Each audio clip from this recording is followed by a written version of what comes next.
One Montrealer is really trying to make a difference here. Omer Juma has tracked and rated the accessibility of each metro station. And at the end of the month, he will be hosting a conference, and he wants to present some ideas that he has to make Montreal's transit system more accessible. And he's been looking at accessibility issues closely on the metro. Omer Juma joins us now on the line. Omer, hello, good afternoon. Hi, Sabrina. How are you? I'm well. So tell me a little bit about this. You have been going to each metro station and doing what? I've called this project 4 Days, 4 Lines. And what I did was, in 4 days, I went to all 4 lines, all 68 stations of Montreal, went up and down 8,600 plus stair steps and all the escalators. And I literally counted every single one of them. You counted every step? Every single step, yes. That's how I know it's 8,600 steps, right? And I collected all of that data to understand how accessible all of our stations are. And it sort of gave me this holistic understanding of the accessibility challenges that exist in our transit system. And so when you say you wanted to see how accessible each station was, what were you looking for exactly? What would make a station accessible versus one that is not?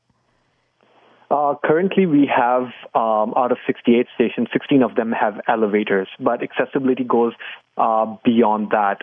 Currently, we have stations with escalators, sure, but some of them only have escalators to go up or come down, right? Or they would have stations that have escalators from the ground to terminal level, but from terminal to platform, it's only stairs. It's stairs, right? So it's just that flow is also not very accessible. But then if you think about people with visual impairment or people with auditory impairment, right, if there are longer paths in there and there's so much construction happening as well, it's very hard for them to navigate through this as well.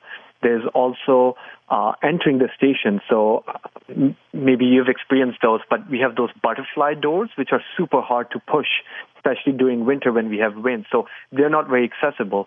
And sometimes even at entrances that have that push button, if they have a push button, right, they even if people push that, they can't really enter because there's not much space, or the door just flies back into their face as well. So it sounds like you this is really detailed here. You've looked at everything. You've looked at the doors. You've looked at which ones have buttons and which ones don't. You've looked at the number of stairs.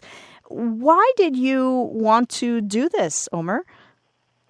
I think I'm quite intimately familiar with these topics of accessibility. I've grown up with, my aunt I've always seen her in a wheelchair.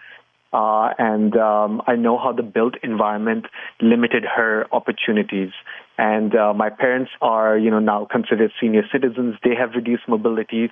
I have friends who are young people, but they have, visual impairments, or they have auditory impairments, or they have mobility impairments as well. For them to, even think about schooling, to think about, where to go watch a movie, right? That required so many more decisions. They needed to know which station was more accessible. And, this leads me to another point as to I didn't want to just look at how accessible these stations were. I wanted to help people navigate through stations with ease. So all the data that I collected, I converted them into posters for each station. And I published them on my Medium account as well as on Instagram on 4 Days, 4 Lines. And what each poster does is it tells you how many stairs would you have going from the platform to terminal and from terminal to the ground. And if there are escalators, it shows arrows to go up or down as well. And if there is an elevator, which exit you have an elevator. If you want, I can give a little bit more detail about the implications of those posters. Yeah, well, so basically if someone is planning an outing, if I want to go to the mall and I want to say, okay, which mall do I go to? And, I have issues climbing stairs, then I can look at your poster and say, oh, well, this station has fewer stairs or this station has an elevator. So I'll pick a mall next to whatever metro station it is. Yeah. And this is for a very short trip. But if you think about how people can plan their where to live, right, or where to work, right? And that can have implications as well, that they know that, if I want to have an accessible station, if I have kids with and strollers, I know that these stations are very accessible for me. Those other stations, even though I'm getting a great house there, it's not super accessible for me. So every morning and every evening, my commute will be potentially nightmare. And so, Omer, what would you say then? How would you rate the accessibility of our metro system? Scale of 1 to 10, what grade would you give it? Before I answer that, I want to make something clear, that this is not a criticism of the STM, right? This is more of a design challenge that we all exist in, including myself and STM. And this is sort of a collaborative opportunity to leverage collective intelligence to solve the accessibility issues within our city, and in particular our transit. I don't feel very comfortable with rating, but I think we're definitely not at 10. We're not very, very accessible. What is the best station that you saw, and in terms of the posters you made and kind of the description of each station, which are some that you think work really well for people who may have mobility reduced? I think Snowden Metro, which connects the Blue Line and the Orange Line, was great because they have an elevator that goes from top to the bottom, even though you have to get out of elevator at each stage and move to the next round to get to a lower level. It is still accessible. They've thought through that people on wheelchairs or parents with strollers, if they're taking the elevator, they would need an Opus machine there as well. So they've really thought that through. But there is one, when you're trying to get out, there is an escalator to come up, but no escalator to go down. Is there a metro station that you think is very difficult to access?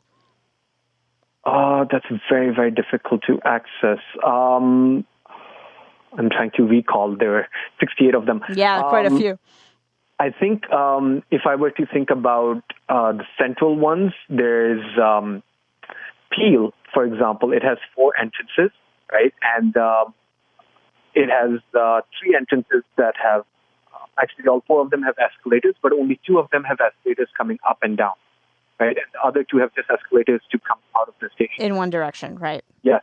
And then that's all great. Like, you can still manage, but then when you get from terminal to the platform, it's really stairs to go down, right? But escalators to come up. It's just like a very oddly structured. Right. So it's about the way it's structured and designed, which is something you're trying to tackle in an upcoming conference you have. I want to ask you about the conference in just a minute, but I do want to mention we reached out to the STM.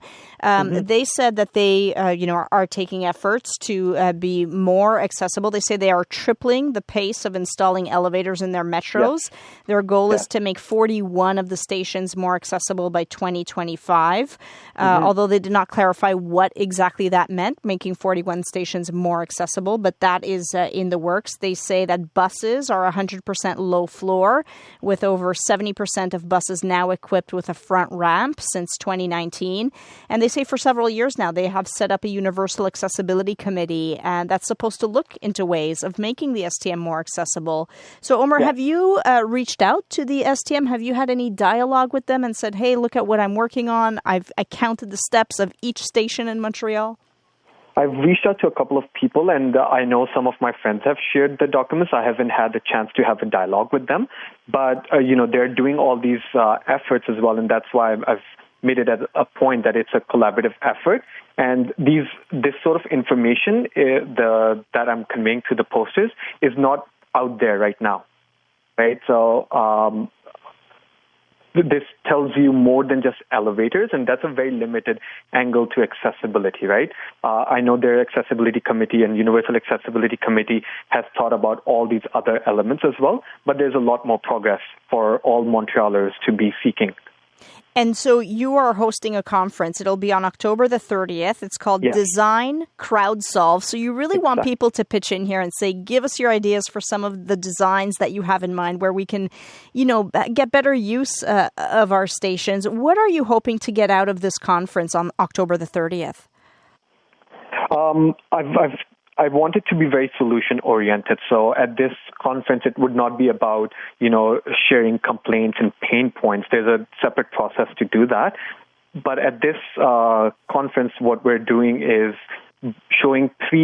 presenting three solutions that Montrealers would have suggested, and then everyone else who's in the audience, they will get to give feedback, live feedback to these solutions. So people who want to do things, they get to give feedback about solutions for the city, and the presenters, the people who are bringing in solutions, they get quality feedback from Montrealers, and they get to implement solutions. And the solutions can be technology related, they can be architecture, interior design, engineering solutions, and whatever solutions come up can be super helpful for STM as well.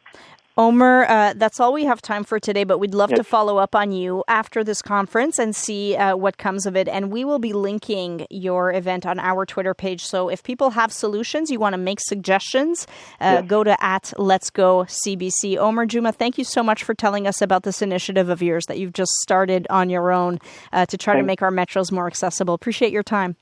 Thank you, Sabrina. And if anyone wants to contact me, they can email me at 4days4lines@gmail.com, and that's a number 4. 4days4lines@gmail.com. Thank Omer you. Juma, thank you so much. Local Montrealer here who's been looking at the accessibility issues in the STM.